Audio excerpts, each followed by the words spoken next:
For years, Ivar Ruenichnov had run Nuvraska imports with the glass-eyed hunger of a shark. He wasn't a man prone to sentiment or waste, and so it was scarcely a surprise to Rowena Downshire to find the old man waiting for her up in the warehouse's courier loft when she returned from the shipman's bazaar. "You saw Styx?" he asked, by way of greeting. "Gave it that damned monkey rat it wanted so much?" Rowena nodded. Her hands still ached from the dozen half-moon cuts the little beast had taken out of them as she'd carried it, stuffed into the smallest cage she could manage, down to the Lanyani merchant's sad curiosities booth. The damned thing had gone half-mad when she hauled it free for Styx's inspection.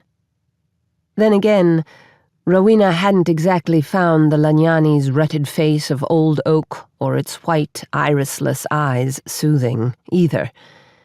Every kind of animal, it seemed, knew better than to trust the walking trees. Ivor thrust out his hand, fingers flexing greedily. Rowena passed her purse on. She was glad she'd thought to nick the spare halfer out of it before coming back to the warehouse. If there was anything the old man could do fast, it was count. He'd know an extra half-piece would mean she'd been engaging in, what was his phrase? Extracurricular profiteering. "Get caught stealing while you're my bird," Ivor had snarled the day he bought Rowena up from Old Temple, "and I'll buy you back from the gendarme so I can slit your neck myself. Savvy? I have a reputation to uphold." Rowena looked down at Bess's foot chest on the loft floor between them. A reputation, she thought. He certainly has that. Ivor grunted approvingly at the bag before stowing it away. "Now, business. Been days since we've seen Bess. Poor bird. She ain't coming back. Let's see what we can make of this lot." Ivor unlocked the chest and shoved it toward Rowena with a hobnailed boot. It was large enough she could have curled up in it and shut the lid. She had, actually, in the days when she and Bess were small and playing their games in the loft above Ivor's stocking rooms and offices. Rowena still recalled the wallop of his false hand when he'd discovered their muddy footprints on the fine clothes inside.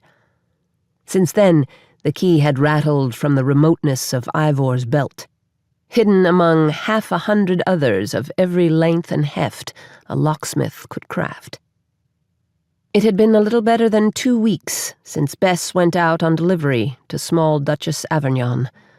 The small Duchess had offered Ivor only a shrug and her apologies when he came calling the day after Bess's scheduled delivery.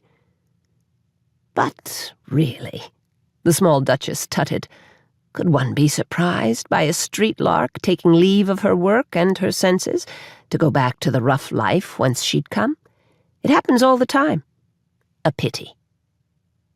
Mick's familiar laugh jolted Rowena to attention. The boy was her age, but big and craggy-looking, with a broad, flat nose.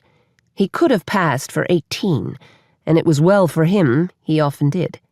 His delivery routes ran along the rough wharves of Oceanside. Rowena had started keeping the knife in her boot, on Mick's sage advice. Bess had kept her own knife ready for Mick himself. Mick sat on his pallet by the coal brazier, warming his hands. He winked. "Go on, Rowie.